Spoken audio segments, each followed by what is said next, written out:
Hello everyone, welcome to this video. My name is T. If you're new here, I really do hope everyone's day is going well. Today's video is part 2 of When the Black Gaze Expires, a Kardashian commentary. In that video, I shared my recount, yes, my recount. That was an opinion-based video just like this one. Please do not call Paw Patrol. So I shared my recount of the Kardashian-Jenner timeline and rise to fame and extreme social visibility, beginning in the great year 2007, when white blondes were out and white butts were in. During this time within the family, we witnessed many shifts and changes in interests and looks, and through extremely strategic execution, it impacted mass media, beauty standards, and cultural exchange on a global level. Fast forward to present day, aka over a decade later of these ladies consistently achieving virality and successfully maintaining consumer fixation.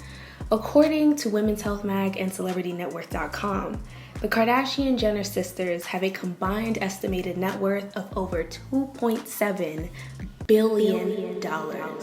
And I am so happy for them! Kim Kardashian is the owner of hugely successful clothing and makeup brands. Kylie Jenner the same. Khloe Kardashian has business ownership, reality, and talk show hosting credentials under her belt. Kendall Jenner is a supermodel, at one point in time, I believe the highest paid supermodel in the world. And Kourtney Kardashian, you know, she doesn't really do much. And I think that's how she likes it. But you know, look, kudos to her. I ain't never gonna hate on another woman for living out my dream. But today, the focus is on Kim and what is seemingly the dismissal of the Black and multiracial cosplay that proved to revolutionize her image, to her now sort of inauguration into traditional white American femininity. Now, I wanted to make a video that was focused solely on this era because unlike the eras that came before, you cannot marry or cosmetic procedure your way into whiteness. And I need everybody to know that. But that's not the same on the reciprocal though. Ooh, hot take, hot take. If you've been watching my channel, you already know. I believe that the gates are freely open on our side, right? For non-Black people to cornrow and BBL, and Kanye is my favorite rapper. They wave right up into the cookout. It's not the same for whiteness. Like, not even close. And funnily enough, this is an undying discourse in the Black community, right?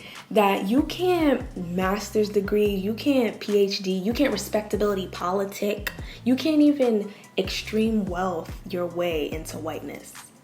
Ever. Especially not elite whiteness. And based on my observations, that exclusivity lies within the race as well. You are not just thrown into, or you don't graduate into white elitism by virtue of being born white. Privilege, yes. Elitism, hell no. And when I say elitism, I don't just mean wealth. I don't just mean class. Like, this is a whole nother world, a whole nother sector. And that's probably why the changes we're witnessing in this era of Kim's image are as drastic as they are. Initially, I assumed this was us witnessing her audition for a role of whiteness that we had never seen her assume. And while I'm not willing to like completely let that theory go, I also want to leave space for the possibility that it could mean so much more, or it could mean so much less to her personally. But either way, it doesn't change the impact that it has, just like all her other stunts. Sociological phenomenons don't stop being any less phenomenal just because we can't draw conclusions on them, or even because we don't deem them important enough to speculate. That's where this video comes in. Through Kim Kardashian, we are witnessing in real time white beauty, white fashion, white sex appeal, white education, both old and new, tango with and really try to absolve itself from a past of synthetic Black multiracialism. So today, I want to discuss how it continues to unfold and how the world reacts to it, and possibly even what is left to be done with this inflamed and infected wound of racial anxiety that is like cemented in pop culture. Chapter 1, the blonde baptism. All right, let's fucking do this, yeah? The same rules that applied last video apply today. Y'all, no misogyny, no slut shaming, no fuckery. Well, maybe a little, but just take it easy, okay? And for my viewers and the legal sharks potentially watching, please do not forget, this video is for entertainment purposes only. It is a commentary-assisted timeline of which I have developed myself based on research, yes, but is equally, if not even more, supported by my own personal recollection of events that I have lived through as a consumer of pop culture. This is riddled in opinion, subjectivity, and speculation, and not in any way meant to represent hardcore facts. Thank you.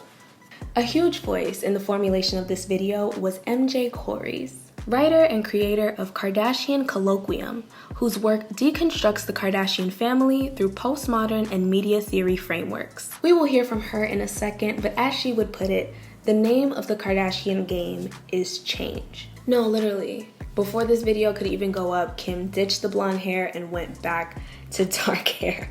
Now, I wonder if this was to throw a rig in the discourse that's been surrounding her blonde hair. You know, people have had a lot to say about what it could possibly represent. But personally, this change is not a damn thing for me. Honestly, the North remembers Kimberly. If it happened even just once, it was for a reason. So onward we move. Kim went from multiracial character to Scandinavian ice queen nearly overnight.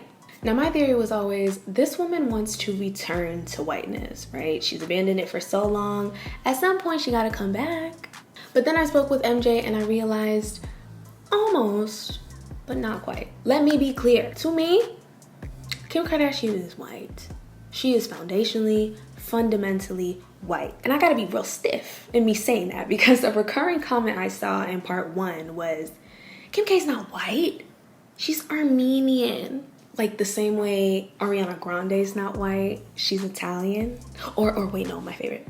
I'm not black, I'm Jamaican. Okay, Kim Kardashian is half Armenian. Armenia is a European country, but it is also considered transcontinental, which means because of where it sits and the countries that border it, depending on who you ask, some may say it's a European country, some may say it's an Asian country. But the one thing that just about all the geographical sources in my research agree on, though, is that Armenia is a Caucasian nation. It literally resides in the mountains of Caucasus. This was a major learning moment for me because for just about my entire life, I have grouped in white people and Caucasian people as one and the same. They're like synonyms, interchangeable, all that.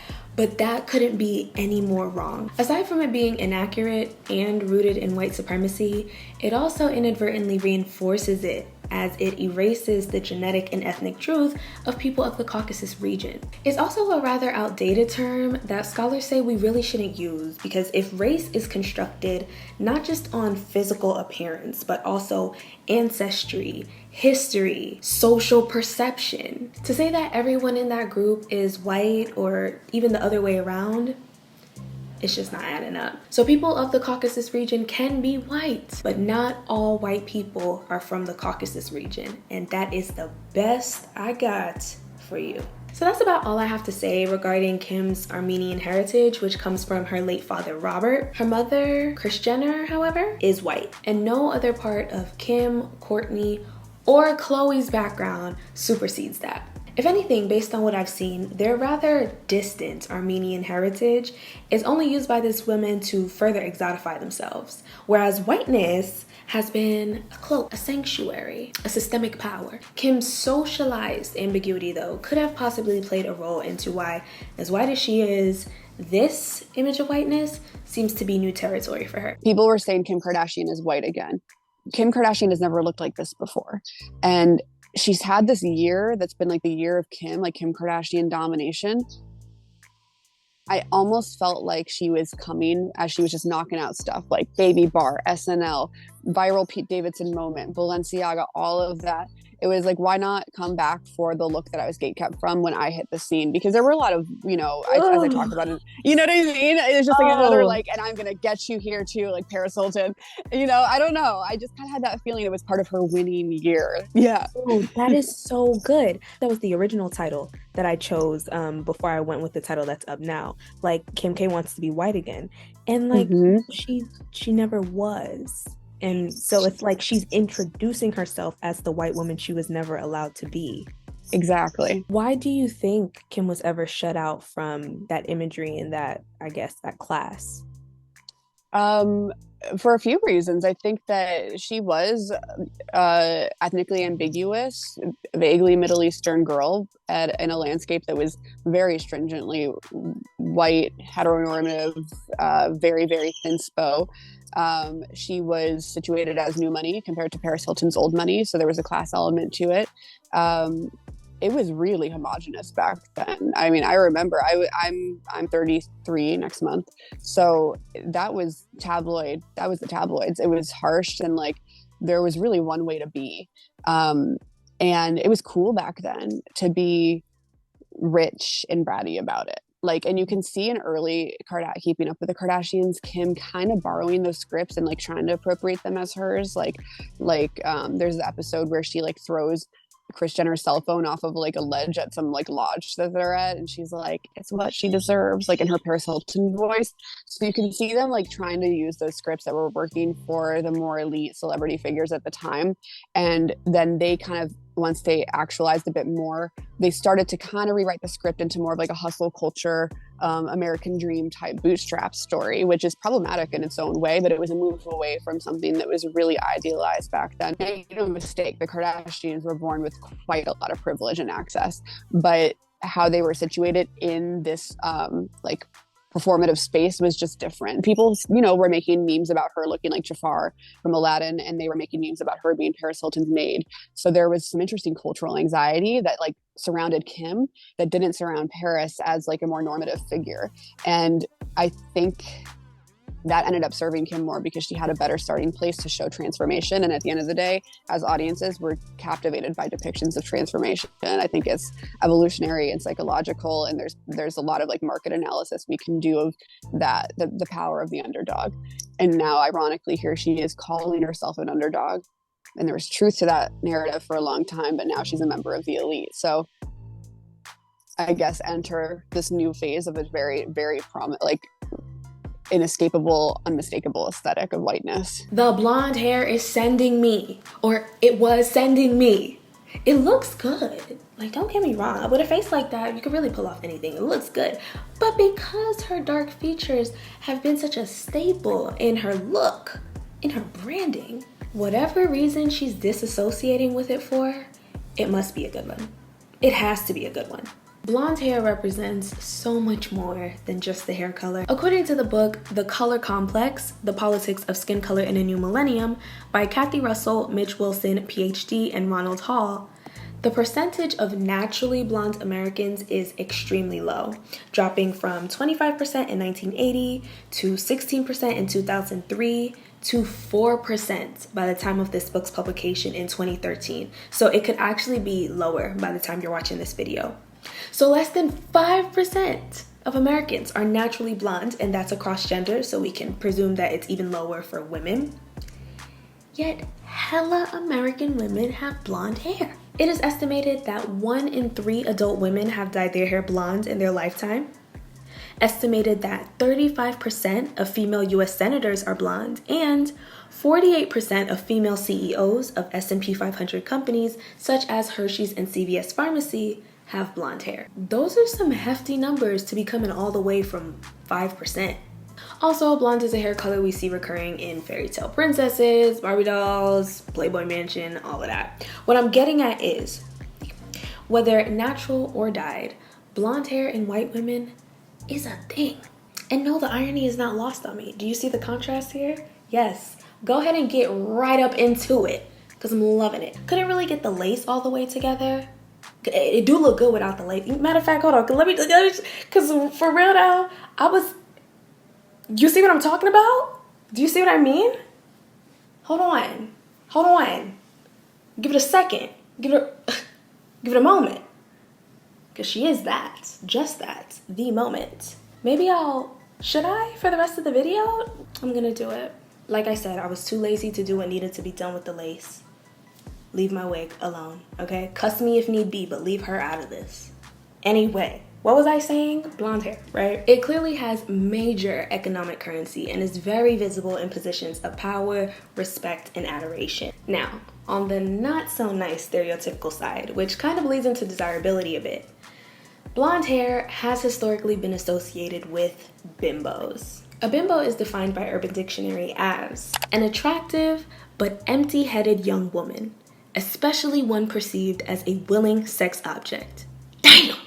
Now, typically, I would not reference a site like urbandictionary.com. I would not use them as like a source, but I really need the derogatory nature of this term to be pushed forward to help me get where I'm going. In Mina's video called Explaining the Hyperfemininity Aesthetic, she discusses modern bimbofication, which is an online movement in which many women are reclaiming a word that, as I just read, once had a very disrespectful and belittling tone to it. What stuck out to me in Mina's video was Morgan Sun's description of modern bimbos, who were described as, quote, hyper-feminine, embraces their hotness, and rejects the capitalist mentality that they must showcase marketable skills. For a while, the Kardashians really embraced many aspects of the bimbo persona, not necessarily in looks, but in public assertions. In a 2011 interview, Barbara Walters famously said to them, "You don't really act, you don't sing, you don't dance, you don't have any, forgive me, any talent." Oh, Barbara Walters, so shady. It was the, you don't really act for me. It was the really part that got me like, dang. They're no actresses, but they done been in a couple things. You don't have to take that away from them. But notice how they spit out the no talent part before Barbara Walters even could. It was so smart of them to jump ahead of that, because the Kardashians have no talent thing, that was a huge gotcha of critics at the time. By 2011, pop culture had already seen many individuals who were famous for being famous. But an entire family, a whole family, all at once, becoming some of the biggest names in the world, and they don't act, according to Barbara Walters. They don't sing, they don't dance, they don't draw, even a little horseback riding, like nothing. It wasn't sitting right with some people. Some people definitely took that personally. Anyway, instead of the Kardashians pushing against that and saying, no, we do have talent, because their MO was really, no, we don't have talent because we don't have to. We got y'all hooked anyway. Y'all are getting high off the endless supply of our mere existence. If the check clears, it's a fucking career. And ooh, I know that's right. Oh, I know that's right. I know that's right. I know that's right. I know that's fucking right. I know that's so fucking right. That was then. These days, however, it's been like a complete 180. It's no longer a matter of people like us just for being us, just for being our fun, cute, sexy selves. No. These days, it's people like us because of what we do.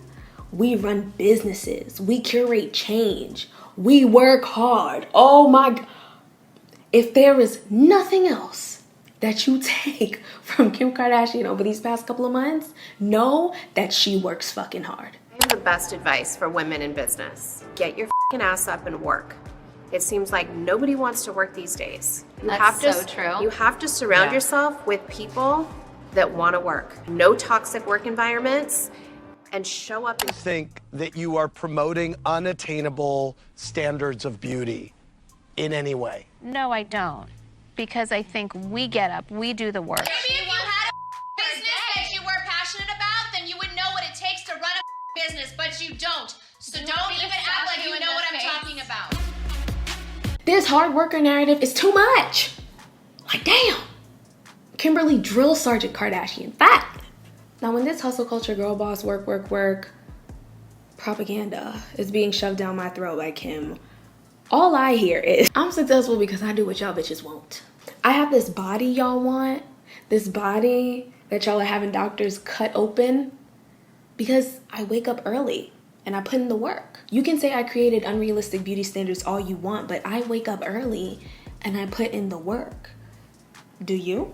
Y'all steady complaining about racial inequity and cultural appropriation and how I contribute to all of that, but I'm the one helping Black people get freed from prison.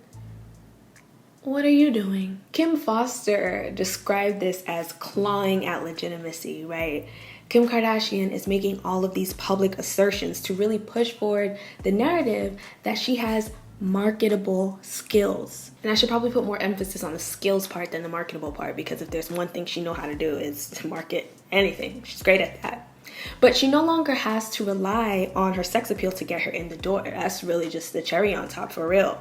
And I think it's especially strategic to be doing this as she plays with the blonde hair, because this thickens the line between her and her formal bimbofication. Now that she has the blonde hair, the skinny body, right? Barbie core is back. She wearing pink. She looks the part. But yeah, there's definitely a degree of separation there, and I think that's especially strategic. All right, back to her sex appeal. It is wild that we have gotten to a point in time where Kim Kardashian's sexuality is one of the least interesting things about her public image. Sure, you have people who will slut shame her till the day she dies, unfortunately. But she's done and is doing so much that when she is being brought up in public discourse, bringing up her sexuality is mad tired. Like, wow, how did we get here? Wow. She's so slick. That's wow.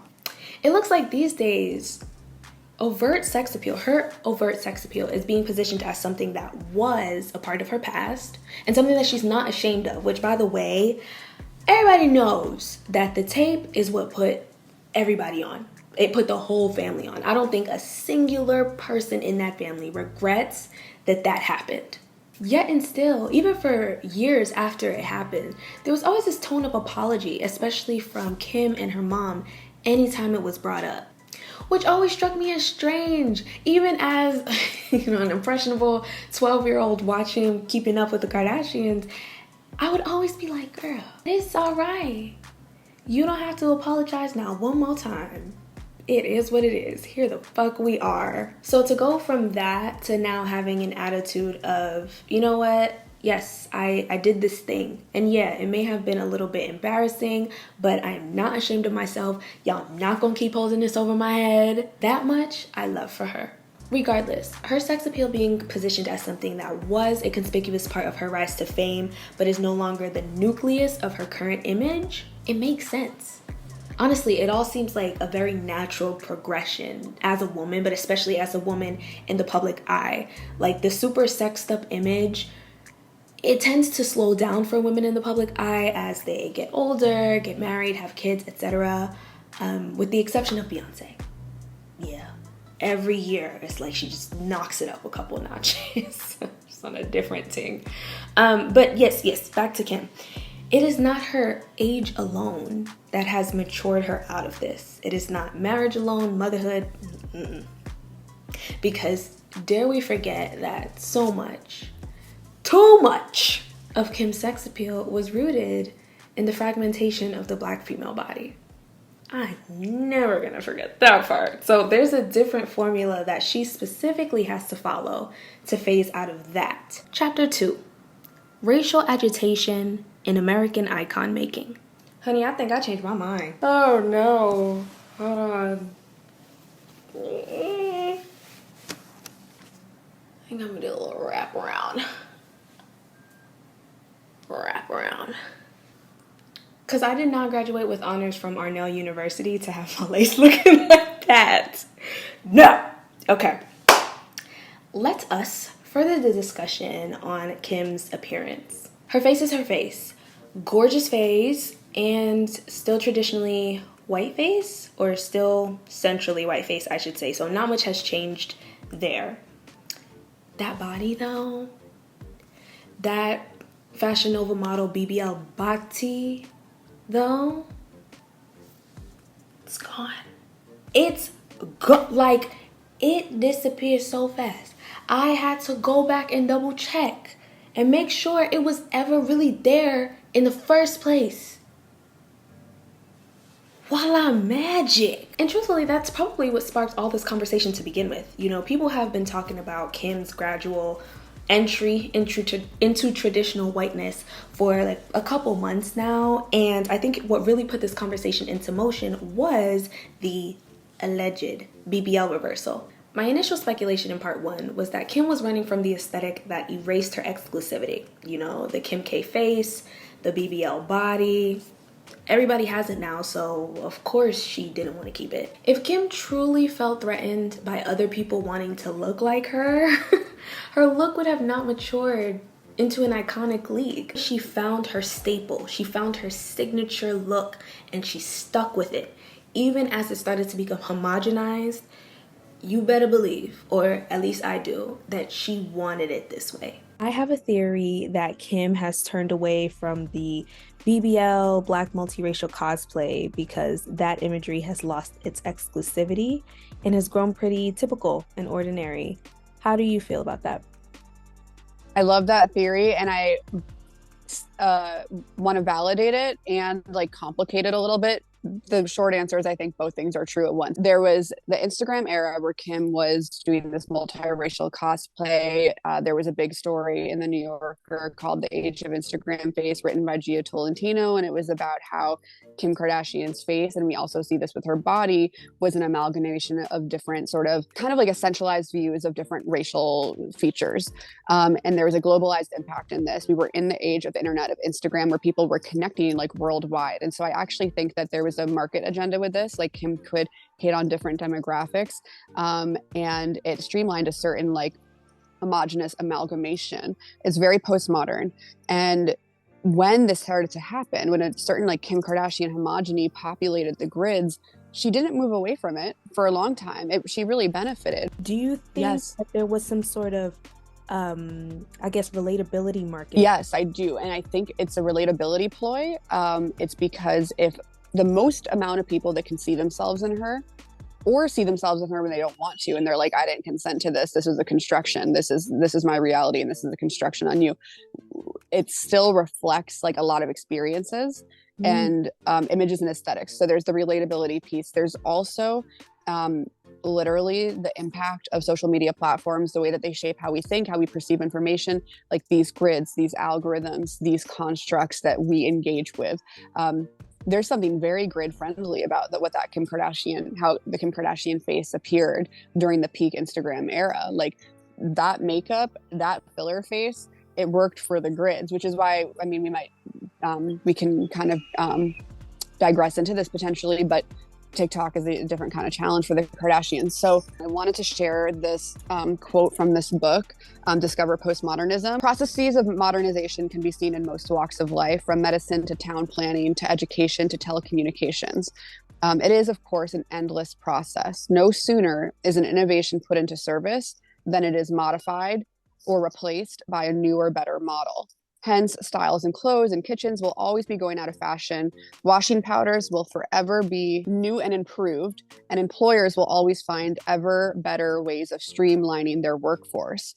Such a dynamic of constant and rapid change has been accelerating, especially since the turn of the 19th and 20th centuries. I think the exclusivity that Kim is flaunting through these drastic changes are not the end results, but the fact that she has access to quickly and efficiently recreate herself whenever she wants. Additionally, Kim has had noticeable weight loss, and this also pushes her further away from the emulation of an ethnic body. According to a 2011 poll taken by the Kaiser Family Foundation, Black women were found to have higher self-esteem in bigger bodies, even higher than that of white women in conventionally average-sized or thin bodies.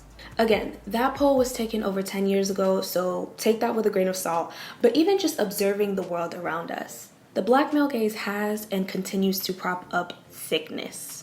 And a very specific in saying thickness and not saying like a weight or a dress size or something, because to the Black male gaze, proportions are very important. So it's like, it's not as inclusive as it sounds. But if the goal is to showcase that you no longer care to appeal to the Black male gaze, and in doing so, you want to deviate from Black femininity, downsize the butt, shed a couple pounds, pop out with your white boyfriend, and not just any white boyfriend, like the whitest man ever.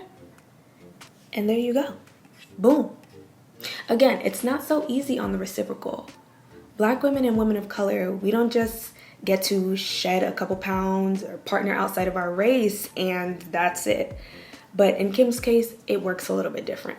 And to build a little bit on MJ's take on Kim not necessarily running from the every woman effect, like I once assumed she did, but rather sitting in that homogeny for a little bit and allowing herself to look like everybody else because that clearly makes her audience feel closer to her. I think the same thing is happening with thinness. Yeah. You know, aside from a lack of curves automatically divorcing itself from the stereotypical Black female body, in the midst of this pandemic, I know y'all have seen a rise in fitness and thinspiration trends and all of that. Imani Barbarin, activist, creator, and model Imani Barbarin says that this is a clear case of eugenics. Just like with any other illness that has devastated humanity, when the pandemic started to slow down a bit, there was like this weird vibe that was pushed that those of us who survived did so because we were superior in anatomy and health. And as we all know, when they start giving out trophies for who's healthy, thin people get them first. Thin is most definitely back in. And when I say in, I don't even mean that it ever really left. But right now, it's getting like a new wave of attention in mass media, especially, to MJ's point, as a response to periods of progression. Just a mere 4 years ago, all the rave was anti-fat phobia, anti-fat shaming, you know, body acceptance. That's all we were about. But now, as far as fashion and education goes, as amandamaryanna and Mina discussed in their videos about the old money aesthetic, education plays a huge role in all of this. Even the word preppy, which has been colloquially transformed to describe a posh attitude and personal style, it has an original definition of students who attended private Ivy League institutions in the American Northeast. I always fuck up on that line. I assume this is partially why old money, before it was an aesthetic, it could be identified through fashion sense because it was gatekept. Literally, those looks were kept behind the gates of Ivy League institutions, of which to even get into likely meant that you came from white, Anglo-Saxon, Protestant wealth. Things are much different now, but even still, preppy fashion and preppy education signifies legitimacy. And in Kim's case, exactly that. In addition to a more toned down fashion sense, in 2021, Kim Kardashian passed the baby bar exam, which is one of 2 exams needed to pass in order to become a practicing attorney in the state of California. An accomplishment like that creates an even more legitimate and compelling narrative when she helped release people from prison, helped release and pardon them, namely Alice Marie Johnson and Crystal Munoz, along with many others. Now, in my Is It Really Possible to Sleep Your Way to the Top video, which a few people took issue with me praising Kim for her ability to use her platform, which again was spearheaded by her sex appeal, to do something very, very serious. You know, once a woman shows her sex appeal like Kim does, she's already deemed unserious. So like the fact that someone who rose to fame through an erotic film made it all the way into the White House to get someone pardoned is a big deal. And I said I was essentially proud of her. But I guess people took issue with my praise because I didn't meet it with some skepticism, which admittedly I did have then and I also have now. So let me just share my thoughts. My thoughts on Kim K's work in social justice are fairly simple. What she has done and is doing with her platform is very serious.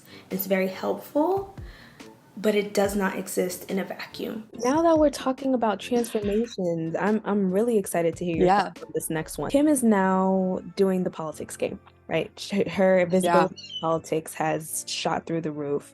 How does that new visibility in politics and social justice strike you? So the conversation about, is this an optical allyship, optical activism, that could be its own book, really, like the nuances and dilemmas posed by any time a celebrity tries to align themselves with these causes. I think Kim understood that she was angling for a larger global, more timeless icon status. That's why we see her going through more aesthetic eras and defining them for us. She defines them on the show, like I'm Marilyn era, etc. Like, it's because she's got a big picture plan.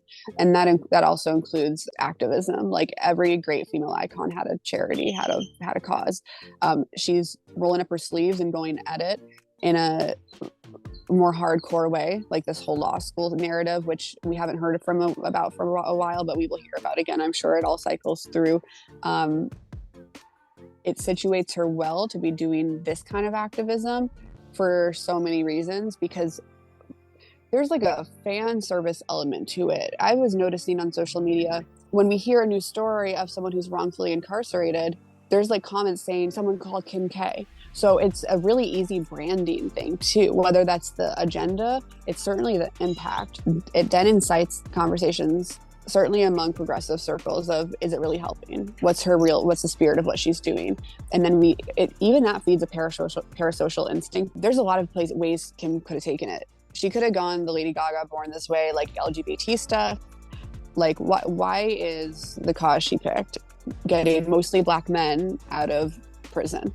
Like, there's a real resonance to the themes and the tensions and anxieties that she has played upon and that she's benefited from, that we now see being kind of centered, subsumed, sort of like collected by her activism work. It doesn't seem like a coincidence. My error was not in being happy for the fact that yet another person of color doesn't have to rot away in America's shitty-ass carceral system. My error was in failing to question whether or not Kim's accomplishments, from the pardoning to the studying law, were done to genuinely help and even possibly atone the exploitation of communities of color, of which she claims to love. Or if they were done to seem more legitimate in the eyes of the same oppressive forces that put those people in prison to begin with. White supremacy, if not the foundational orchestrator of oppression, is Kim Kardashian's cash cow. It is her entire family's cash cow. Because if white supremacy did not exist, very, very likely neither would racism, which means neither would cultural appropriation, which means neither would she. If we look at most American icons as we know them, we can see the history of white supremacy that has kind of scaffolded their global dominance. And we can see it with Elvis. That was a tension, a dynamic that was explored in the movie with a certain kind of tone of apologism. I think Baz Luhrmann is a big Elvis fan, and he wanted to shape the narrative so that Elvis's posterity could be ensured. And so it was this idea of, it was appreciation, not appropriation. And Elvis was like this radical that was like riding for the cause. And I wasn't there, and I also have not really launched into my deep dives on Elvis or any of these icons, for what it's worth. So maybe there's more nuance to it. I don't know what Elvis stood for, but what is true is that he was very, very influenced by Black culture, and white America viewed him as very controversial because he seemed to represent that. He like mediated Black art, Black culture, and music into white America, and then it was split into factions of people that hated that and people that were fascinated by it and titillated by it and consumed it. And we can see, apparently Madonna did this as well. I don't know much about Madonna's career. I feel like I actually know more about Elvis than Madonna, but I do know Madonna has said very problematic stuff about Black men. And there were, I guess, eras in her big Madonna era filled career that involved cultural appropriation. And then finally, even Marilyn Monroe, there's like a lot of like discourse and internet rumors that Marilyn Monroe was Mexican. And then the big question is, was she ethnically Mexican? What does that mean? Or was it just, a nationality thing for a while because she was maybe or maybe not born there? So what I do observe from what I understand of a lot of American icons is that there is racial anxiety or agitation, as you put it, or curiosity, at the least. And I think that it can incite a lot of conversations about racism, the history of racism in America, and the idea that celebrities or public figures who are not agitating in these ways are not getting as far and representing America in a global way to the same extent. And so that is why I also think that Kim Kardashian fits a certain kind of American icon formula, because she has actually probably, at least in our recent cultural memory, done that in a major way, a much more conscious way. Or I can't say that because I wasn't there with these icons as they developed it. Maybe they knew exactly what they were doing too, but Kim is Kim has always exposed the formula, like the cheat code, in a more naked way in general. So I just feel like that's how we also know she's on track to whatever this bigger mission is. And it can tell us a story about America. Long story short.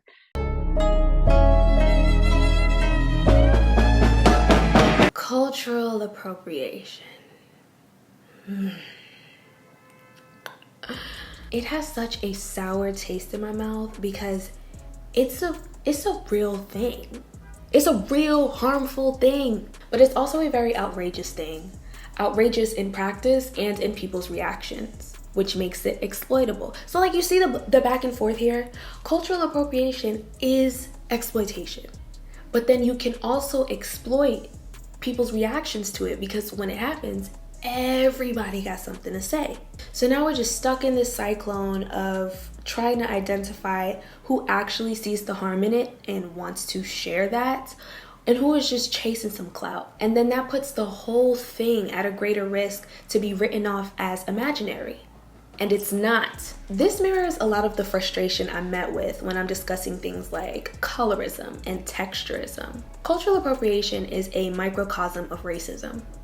And just like racism, it's fucking obvious. Like, you cannot miss it. But as a Black person, it is exhausting to constantly not only explain to others how it affects you, but to have to bring forth new evidence of its existence every single time you talk about it, which for a lot of people is like every damn day. And why are we tasked with explaining a simple truth? Why are we tasked with finding like new innovative ways to explain this simple ass, this obvious fucking... Because people refuse to accept the reality in front of them, especially when it inconveniences them or it forces introspection. Like, if you want to watch a grown adult miss the fucking point, ask them to look within. Cultural appropriation is a horror show, an absolute terror, especially as it's been executed by the Kardashian-Jenner family. Ow, jump scare. The flesh of Black women. Our flesh has been synthesized, commodified, and sold by white people. Jordan Peele did not just grab the concept of Get Out of thin air. This is how it works. But the scariest part of it all is not the reimagining of physical form. It's how unquestioned it goes, because the world is way too comfortable psychologically tormenting Black women and writing off our very real concerns as mere hysteria and jealousy. And then you turn around and tell me it's not that deep? Shut the fuck up. Shut all the way the fuck up until you reach the top of Shut Fuck Mountain, where there are no more fuck ups to shut. I knew Grace and Frankie would make it onto this channel eventually. As Dr. Meredith Jones wrote for The Conversation, quote, "When energy is spent declaring that something is not worth serious consideration, I know it is important. Because when people devote time and space to condemnation, it immediately makes me wonder what social fears or cultural desires might lie beneath the aggression. I am interested in what this family can teach us about ourselves, about our cultural concerns, about how our societies are changing, about our fears and horrors." End quote. Chapter 3. The Attention Economy and the Parasocial Instinct. A common rebuttal I've seen in the comments of this series is something to the condescending effect of, "Wow, I see the Kardashians just be living rent-free in some people's heads. All that empty space in y'all noggins, and y'all choose to let the Kardashians in? For free?" It's me. They throwing their words at me. They pointing their little stink fingers at me. I get it. But honestly, anytime a creator sits up here and critiques one of your faves, that is y'all's go-to. And it is so weak. You can feel how you want to feel about this video. And ooh, do I mean that. I am not a persuasive essayist. I swear. Like, I am never going to try and intervene with your emotions. But I do hope that in the very least, we all share the understanding that no celebrity, especially those at the forefront of pop culture, live rent-free in any of our heads. Do you think these people just pop up on the scene and rise in visibility by chance? Do you think these people just fall out of the sky and onto the Twitter Explore page at random? But the amount of money these people put into marketing and promos and branding and press tours and product releases. In our heads, these people got condos, mortgages, they done took out a couple home equity loans, they pay property taxes. Let it go, please. And give yourself more credit. Our attention is worth so much. So much. Our interactions, good or bad, and the retention of that is worth top dollar. The way the media works now, how accelerated it is, how widespread it is, how fractured all these micro niches increasingly are becoming, you can't like let your name leave someone's mind or someone's eyesight for a second. And the Kardashians have the stamina, the numbers of the sisters. There's just a lot going on in their machine that enables that to just never stop. Like, I think we do generate the relevance with the outrage bait. Like, we take the outrage bait that they throw at us. And I think in the beginning, during the era that they hit the scene, it was reality TV tabloid culture. So they were acting out in like lots of like spectacle sort of driven antics because there was like a norm established of that. And then I think at some point they had more access. This is speculation. As social media started to eclipse reality TV and older forms of media, you get more data about what people are engaging with. So you're going to start spitting out at people what you see they're actually, if validated, are engaging in. So some of this, I do believe they are holding mirrors up to what we engaged in because they can see it and then they give us more of it.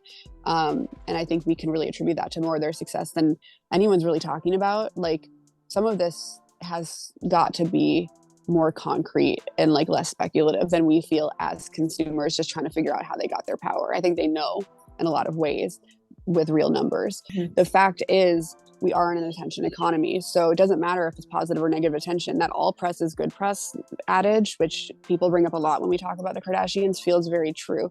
And I think we can see this with any divisive celebrity. Like, Meghan Markle is going to be an icon because there's so much hate. So whether it's righteous hate and which many people feel is applied to the Kardashians, or an outrageous hate, which Meghan Markle has been facing for a long time, that's why I feel like Meghan Markle is like one of the other people that there could be a Kardashian colloquium style like explication and study of, because it tells us so much about audiences, society, and those cultural anxieties that these figures represent.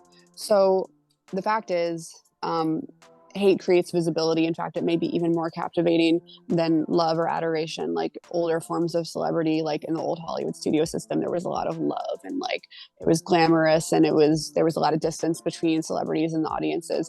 Now we're much closer to them, or at least we feel that way. And the algorithms are like designed to generate like conflict. And so Kim Kardashian is the perfect like outcome of that phenomenon.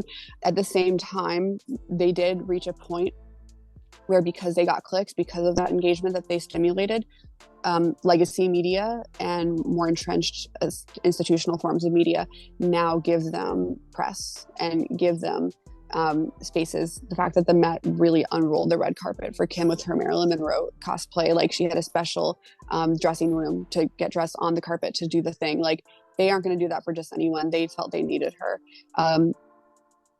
They are afraid of crumbling, these institutions, I feel. And so Kim Kardashian has a special place for all of them because she's going to bring the clicks. So in some ways, they're much more institutionalized now, and we're also being fed the Kardashians. So it's yes and no. We brought them there, and now they're being kind of fed at us, long story short. I think what we're grappling with when we talk about this is like, what is this like dance that like they've locked us into with them, and how do we get out of it? And I don't have the answer for that. All I can do is chip away at it with like my project and seeing what the discourses are out there among people that are also like trying to figure out what this means.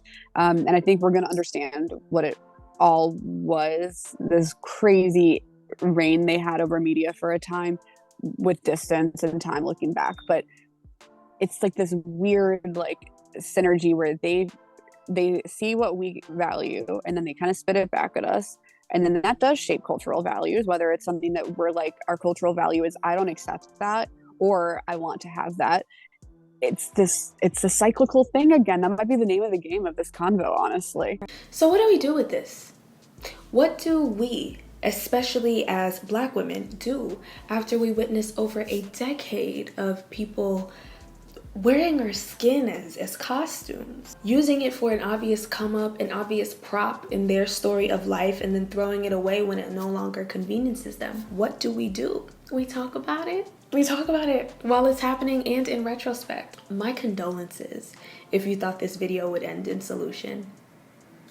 The purpose of this video, the purpose of this channel, is to encourage discussion about the world around us. And a huge part of that is discussing pop culture, because it is one of the most effective and powerful mediums of human interaction. As our guest of honor, MJ Corey, wrote for Refinery 29, quote, "These deep dives demonstrate one method by which we can make meaning of the Kardashians' cultural magnitude.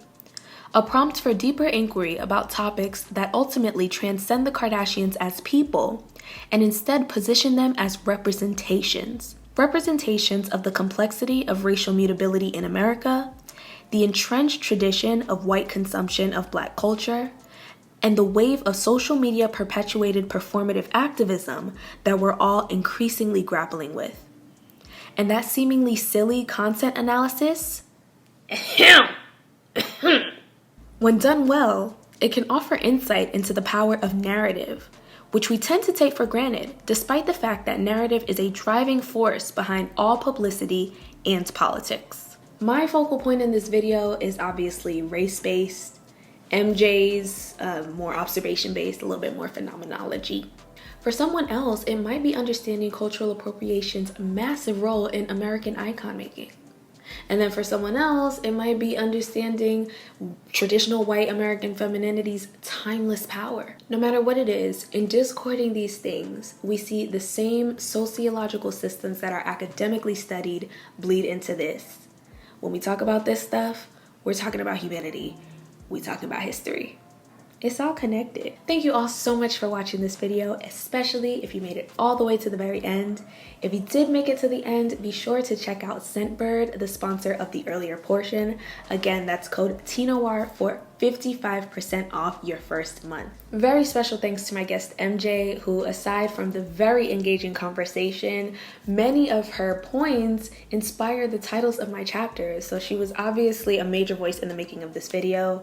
So be sure to give her a follow on Instagram and TikTok at Kardashian_colloquium, both spelled with a K, as well as keep an eye out for the Kardashian Data Coalition, which in MJ's words is kind of a cousin project to Kardashian Colloquium. Through this, MJ and 8 others intend to take back some power as media consumers by tracking the family using data. Sounds very interesting to me. Of course, shout out to my lovely patrons. Go ahead and head over to patreon.com/TNOIR for an extended version of this video, which of course includes an extended version of my conversation with MJ. In that, she shared some really, really cool informed predictions on the future of the Kardashian-Jenner empire, particularly as the superficial homogeny of Instagram is dethroned for TikTok. Yeah, and the kids are on social media now. The Kardashian kids are getting big and they're on social media, and it's very interesting. So if you want to hear MJ's thoughts on that, head over to patreon.com. Also on Patreon, you can access some exclusive videos, some stuff you ain't never gonna see on YouTube. Why don't we just give a sneak peek right now? It's fine. Yeah, let's throw that in there. All right, number 4, building off number 3. Cishet men are the most nice nasty. In my comments. But cishet women In my comments. are the most queerphobic. Cishet women really try to convince me that my womanhood and my perspectives thereof completely lost validity, completely lost importance the day I stopped fucking men. So much for being amigas cheetahs. I don't need to be in contact with a dick to be metaphorically slapped in the face with one every single day. Being a lesbian does not strip me of my womanhood and my right to discuss it. So yeah, that was this month's exclusive. Again, head over to patreon.com/TNOIR if you want to see the full thing. It's not always a video essay. Sometimes I just want to talk. I like to hear myself do that if it hasn't already been made obvious. Also, this month I was a guest on not just one, but 2 different podcasts. One called Our Natural Hair Club by Alysha Adusei. On there, I discussed my process as a content creator, and I was on another podcast called Fuck the System by Dr. Candice Nicole, where I got, I would say I got a little bit more personal about my relationship with sexuality. So if either of those interests you, both of the links will be listed in the description as they go live. And one last thing. There's a fundraiser in my whatever bar, right? It's for a Smart Brown Girl, which is a book club that's run by Julesy. Y'all know how much I love Julesy, right? So yeah, if you have the means to give, please feel free to do so. We want to go ahead and keep that amazing book club alive. Give me a thumbs up or a thumbs down, however you're feeling today, and subscribe for more content. I'll catch you in the next video. Bye.